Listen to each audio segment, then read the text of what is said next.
Victory is just the first step when you cross the hurdle. Now the time is to start preparing the women's leadership. We have taken up the challenge through United Nations Development Projects Initiative. We have already given training to 1,000 women leaders. All the media, all the press, all the women's institutions, universities are talking about our women leadership course. There's a course that we have put on our website, womenleadership.in. That course is accessible to anybody in the country.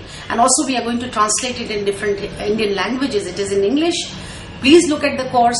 Everybody can really build their own capacity, their own confidence level by going through this course. And also the challenge will be before the political parties, because it's they who are going to really create the balance in terms of getting everybody representative.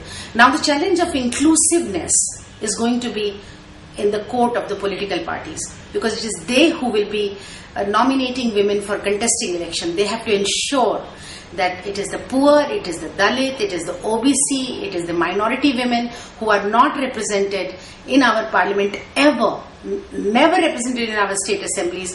These are the women who should be brought forward.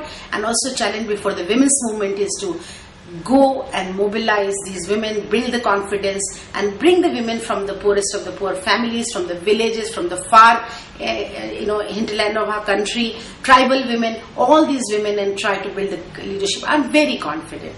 In 10 years' time, by the time we have our second election, you will see all shades, all colors, all faces of women in our parliament.